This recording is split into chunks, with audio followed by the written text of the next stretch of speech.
रसूलुल्लाह सल्लल्लाहु अलैहि वसल्लम के दादा अब्दुल मुत्तलिब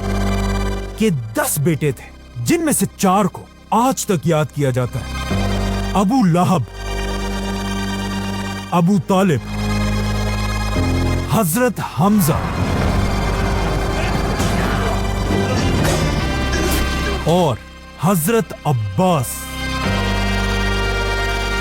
जैसे ही रसूलुल्लाह सल्लल्लाहु अलैहि वसल्लम ने मक्का में अपनी नबूवत का ऐलान किया, मक्का के सारे बड़े सरदार मिलकर आप सल्लल्लाहु अलैहि वसल्लम के खिलाफ हो गए। बल्कि रसूलुल्लाह सल्लल्लाहु अलैहि वसल्लम का सबसे बड़ा दुश्मन उनका अपना ही चचा अबू लहब था, जो एक बहुत ही सख्त और जालिम इंसान थे, जो हर टाइम किसी ना किसी तरीके से आप सल्लल्लाहु अलैहि वसल्लम को नुकसान पहुंचाता रहता था। लेकिन पूरे मक्का में आप सल्लल्लाहु अलैहि वसल्लम का सबसे अच्छा दोस्त भी उन्हीं के चचा अबू तालिब थे, जो एक बहुत ही सॉफ्ट और रहमदिल इंसान थे, जो आप सल्लल्लाहु अलैहि वसल्लम के साथ हर दुश्मन के खिलाफ मजबूती से खड़े थे। और आखिर कुछ साल बाद आप सल्लल्लाहु अलैहि वसल्लम के पहले चचा ने इस्लाम कबूल किया, हजरत हमजा रज़ियल्लाहु अन्हु, जो एक बहुत ही बहादुर और ताकतवर वॉरियर था। और अब बाकी रहे सिर्फ एक ही चचा, हजरत अब्बास रज़ियल्लाहु अन्हु, जो एक बहुत बड़े बिजनेसमैन और ज़हीन इंसान थे, जो हमेशा छुप छुप कर रसूलुल्लाह सल्लल्लाहु अलैहि वसल्लम की मदद करते थे, लेकिन लोगों के सामने खामोश रहते थे। जैसे ही मक्का में रसूलुल्लाह सल्लल्लाहु अलैहि वसल्लम के सबसे बड़े साथी अबू तालिब दुनिया से चले गए,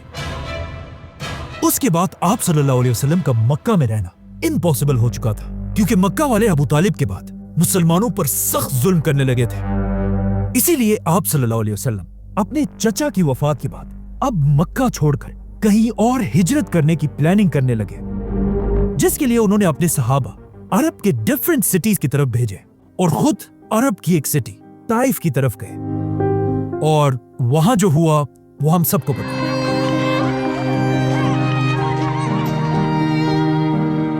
ताइफ के वाक़े के बाद जब आप सल्लल्लाहु अलैहि वसल्लम वापस मक्का आए और मक्का वालों को ऐसा लग रहा था कि अब आप सल्लल्लाहु अलैहि वसल्लम के पास कोई भी रास्ता नहीं है, अचानक एक दिन अरब की एक छोटी सी सिटी मदीना के लोग मक्का हज करने आए, जिनमें से कुछ ने आप सल्लल्लाहु अलैहि वसल्लम से रात के अंधेरे में एक सीक्रेट मीटिंग की रिक्वेस्ट की, जिसे आप सल्लल्लाहु अलैहि वसल्लम ने एक्सेप्ट किया। और जैसे ही मक्का में रात का अंधेरा हुआ और मक्का के सारे लोग सो गए, मदीना के कैंप से 73 मर्द और 2 औरतें बाहर निकले और मक्का में एक पहाड़ की तरफ रवाना हुए। जैसे ये लोग मीटिंग की जगह पर पहुंचे, उन्होंने देखा कि सामने से सिर्फ 2 लोग उनसे मिलने के लिए आ रहे हैं, जिनमें से एक तो मोहम्मद सल्लल्लाहु अलैहि वसल्लम थे, लेकिन दूसरे आप सल्लल्लाहु अलैहि वसल्लम के चचा और अबू तालिब के बाद बनु हाशिम के बड़े सरदार हजरत अब्बास रज़ियल्लाहु अन्हु थे। तो सबसे पहले हजरत अब्बास आगे बढ़े और मदीना वालों से कहा कि ऐ मदीना वालों, ये बात याद रखो, अगर तुम मेरे भतीजे को अपने साथ लेकर जाओगे तो उसके बाद पूरा अरब तुम मदीना वालों के खिलाफ हो जाएगा। अगर तुम मेरे भतीजे की हिफाजत कर सकते हो तो फिर ठीक है, लेकिन अगर तुम नहीं कर सकते तो फिर इन्हें यही छोड़ो, हम बनु हाशिम खानदान इनकी हिफाजत के लिए तैयार हैं। जिस पर मदीना वालों ने हजरत अब्बास से कहा कि हम एक बहुत ही खतरनाक और एक वॉरियर कौम है और हम अपने खून के आखिरी कतरे तक इनकी हिफाजत करेंगे। इसी के साथ मुसलमानों की हिजरत शुरू हुई और सारे मुसलमान मक्का को छोड़कर मदीना की तरफ रवाना हुए। लेकिन हजरत अब्बास रज़ियल्लाहु अन्हु ने हिजरत नहीं की और वो यहीं मक्का में रहे। और मदीना पहुंचने के कुछ ही अरसे बाद इस्लाम की पहली जंग का वक्त आया, जंगे बदर। जंग से पहले रसूलुल्लाह सल्लल्लाहु अलैहि वसल्लम ने सारे सहाबा को जमा किया और इस जंग की प्लानिंग करने लगे। इस जंग में सारे सहाबा मक्का में अपने अपने खानदानों के साथ लड़ने के लिए बिल्कुल तैयार थे। लेकिन जैसे ही ये मीटिंग शुरू हुई, रसूलुल्लाह सल्लल्लाहु अलैहि वसल्लम ने अपने सहाबा से कहा कि कोई भी सहाबी बदर की जंग में मेरे खानदान बनु हाशिम को नहीं मारेगा। इस मीटिंग के बाद एक सहाबी बाहर निकले और उन्होंने अपने दोस्तों से कहा कि कितनी अजीब बात है, हम अपने खानदान को तो मारेंगे लेकिन बनु हाशिम को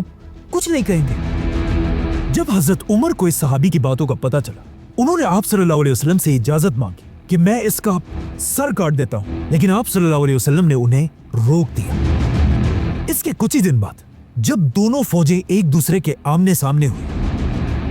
काफिरों की फौज में हर कबीले से बहुत सारे लोग थे, लेकिन बनु हाशिम से सिर्फ 3 लोग जंग के लिए आए थे, जिनमें से एक हजरत अब्बास भी थे। जैसे ही जंग शुरू हुई, मुसलमान जंग के बीच में अपने खानदान वालों से तो लड़ रहे थे, लेकिन हर मुसलमान बहुत ही केयरफुली बनु हाशिम के लोगों से दूर रह रहे थे। आखिर काफी देर लड़ने के बाद मुसलमान ये जंग जीत गए और जब मुसलमानों ने सारे कैदियों को पकड़ लिया, उन्होंने देखा कि इन कैदियों में आप सल्लल्लाहु अलैहि वसल्लम के चचा हजरत अब्बास भी थे। आप सल्लल्लाहु अलैहि वसल्लम ने फैसला किया कि हर कैदी फिदिया टैक्स देकर अपने आप को आजाद कर सकता है, जिसके बाद आप सल्लल्लाहु अलैहि वसल्लम हजरत अब्बास के पास गए और उन्हें कहा टैक्स दो, लेकिन हजरत अब्बास ने कहा नहीं, मैं क्यों टैक्स दूं, मैं तो पहले से मुसलमान हूं। असल में इससे 2 साल पहले हजरत अब्बास और मदीना वालों की मीटिंग के बाद मुसलमान तो हिजरत करके मदीना चले गए, लेकिन हजरत अब्बास मक्का में ही रहे। कहा जाता है हजरत अब्बास मक्का के एक ऐसे आदमी थे जिन्हें मक्का की हर छोटी खबर का सबसे पहले पता चल जाता था, और अब वो मक्का में रहकर ही हर खबर मक्का से मदीना पहुंचाते रहते थे, जिससे आप सल्लल्लाहु अलैहि वसल्लम को मक्का की हर खबर का पहले से पता होता था, जिसकी वजह से मुसलमान हमेशा मक्का वालों से एक स्टेप आगे रहते थे।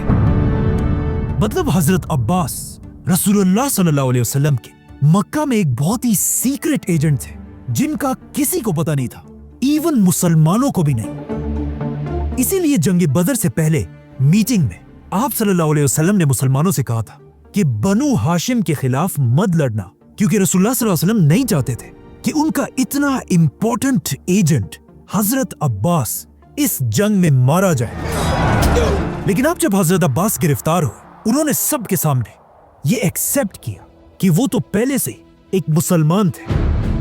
और कहा मैं क्यों टैक्स दूं। लेकिन रसूलुल्लाह सल्लल्लाहु अलैहि वसल्लम ने उनसे कहा कि कोई बात नहीं, तुम्हें मुसलमान होने का बदला अल्लाह जरूर देगा, लेकिन यहां आपको टैक्स देना होगा, और हां अपने साथ साथ बनु हाशिम के 2 लोगों का टैक्स भी आपने ही देना होगा। जिसके बाद आप सल्लल्लाहु अलैहि वसल्लम ने हजरत अब्बास को दोबारा मक्का भेजा और वो वहीं से एक बार फिर मुसलमानों की मदीना में मदद करने लगे। इसीलिए अगले साल जब मुसलमानों की दूसरी जंग शुरू हुई, जंगे ओहद, आप सल्लल्लाहु अलैहि वसल्लम को पहले ही मक्का की पूरी फौज का सब कुछ पता था, क्योंकि हजरत अब्बास उन्हें मक्का से हर डिटेल सीक्रेटली पहुंचाते रहते थे। और इसी तरह खंदक की जंग में भी आप सल्लल्लाहु अलैहि वसल्लम मक्का वालों से एक स्टेप आगे थे, जिसके बाद आखिर वो दिन आया जिसका सबको इंतजार था, फतह मक्का। और जैसे ही आप सल्लल्लाहु अलैहि वसल्लम 10,000 मुसलमानों के साथ मदीना से मक्का की तरफ रवाना हुए, और उधर मक्का में भी हजरत अब्बास को समझ आ गई कि अब और छुपने का कोई फायदा नहीं। इसीलिए वो भी अपने खानदान के साथ मदीना की तरफ रवाना हुए और रास्ते में मुसलमानों की फौज से मिलकर वापस मक्का को फतह करने आए, और इस तरह मक्का फतह हो गया। मक्का फतह करने के कुछ ही दिन बाद मुसलमानों की एक और बड़ी जंग शुरू हुई, जंगे हुनैन। और ये पहली जंग थी जिसमें हजरत अब्बास अब एक स्पाई नहीं बल्कि एक वॉरियर की तरह जंग में मुसलमानों के साथ खड़े थे, और मुसलमान तेजी से अपने दुश्मन की तरफ बढ़ रहे थे। लेकिन जैसे ही मुसलमान इन 2 पहाड़ों के दरमियान पहुंचे, इन दोनों पहाड़ों से मुसलमानों की फौज पर तीरों की बारिश होने लगी,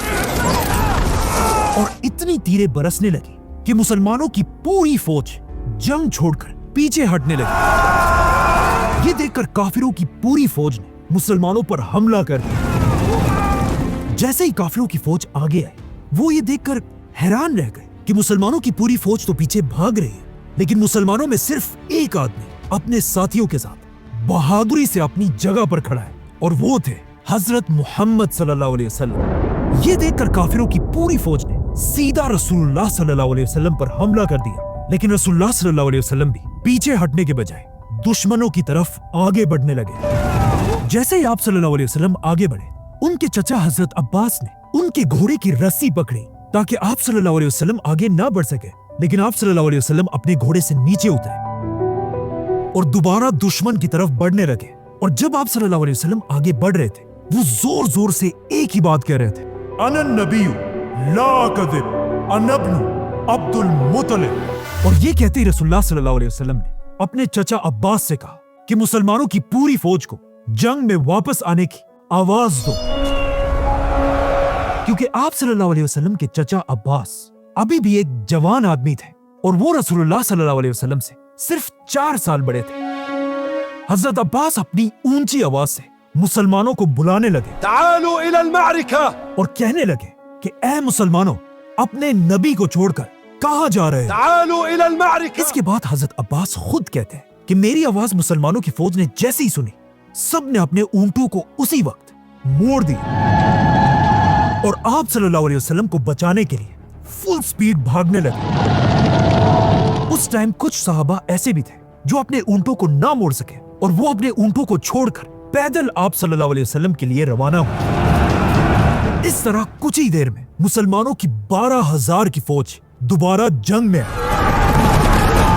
और मुसलमान ये जंग जीत गए। ये जंग जीतने के बाद आप सल्लल्लाहु अलैहि वसल्लम अपने सहाबा के साथ वापस मदीना चले गए और इस बार वो अपने साथ अपने चचा हजरत अब्बास को भी लेकर गए। उन्होंने अपनी मस्जिद नबवी के पास ही हजरत अब्बास के लिए एक घर बनवाया, बल्कि हजरत अब्बास के घर की छत पर आप सल्लल्लाहु अलैहि वसल्लम ने खुद अपने हाथों से पानी का पाइप लगवाया जो बारिश का पानी निकालने के लिए था। जैसे ही हजरत अब्बास मदीना आए, उसके कुछ ही अरसे बाद उनके भतीजे रसूलुल्लाह सल्लल्लाहु अलैहि वसल्लम इस दुनिया से चले गए। लेकिन हजरत अब्बास रसूलुल्लाह सल्लल्लाहु अलैहि वसल्लम के बाद भी अपने बेटे अब्दुल्ला बिन अब्बास के साथ मुसलमानों की खिलाफत के सबसे बड़े एडवाइजर्स में से थे। लेकिन आखिर हजरत उमर की खिलाफत में हजरत अब्बास और हजरत उमर के दरमियान एक इख्तिलाफ पैदा हुआ। एक दिन खलीफा उमर रज़ियल्लाहु अन्हु अपने घर से मस्जिद की तरफ जा रहे थे। रास्ते में वो जैसे ही हजरत अब्बास के घर के पास से गुजरे, हजरत अब्बास के घर की छत से हजरत उमर के कपड़ों पर गंदा पानी गिरा। ये देखकर हजरत उमर ने हजरत अब्बास के घर का ये पाइप यहां से निकालकर दूसरी तरफ कर दिया और उन्हें हजरत उमर की इस बात का पता चला तो हजरत अब्बास सीधा मदीना की अदालत पहुंचे और वहां जाकर खलीफा उमर पर केस कर दिया।